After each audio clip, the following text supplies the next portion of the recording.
In this short video, I'm going to demonstrate collaring. First, I'm going to talk about what collaring is. It's just squeezing the clay inward as the wheel spins so you make it narrower. And why do you want to do that? Well, there's several reasons. One is that the clay often tends to fly outward, centrifugal force, your hand bumps it, and so you need to pull it back in. You can also use collaring for shaping, so to get the desired shape that you want in the end.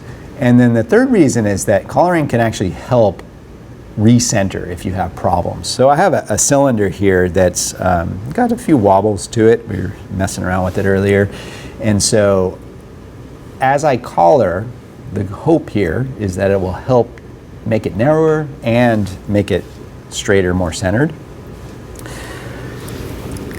Make sure that you have plenty of water on the outside. So a good way to do that is use your hands wet and just gently cup them over the whole cylinder so that you know there's no dry spots at all. And then get your hands wet one more time. So use plenty of water and start at the bottom. And the first way I'm going to show you is to make a triangle with your flat hands. My elbows are stable, elbows in, and I'm going to start at the very bottom, and it's 3 points of pressure. And as soon as I feel a little bit of pressure, I'll bring both hands together up in unison, and you'll probably see the clay create a triangle shape at the very top. And then once you get up to the top, you need to gently ease off.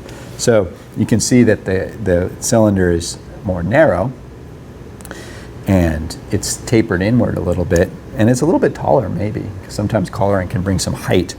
You'll notice the top is now wobbling like this. That's when you have irregularities.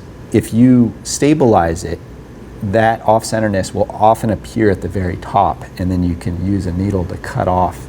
So collaring can be one step in stabilizing an irregular cylinder, such as I have.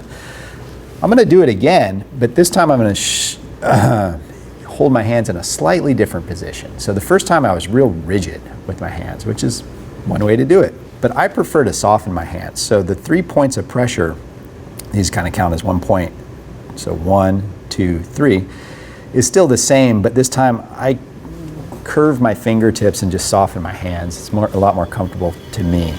So I'm down in here and then get some pressure, and as I go up the wall, I can either increase that pressure to really bring it in or lighten it up a little bit if you don't want to bring it too much. And so collaring, we're going to go extreme here just so you can see that you can continue to collar.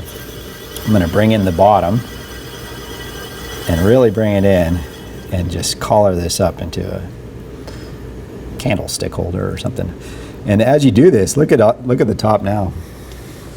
All of that off-centeredness and irregularity came up to the top, because if you go down here, I held my hands pretty stable, and this part of the clay is pretty centered.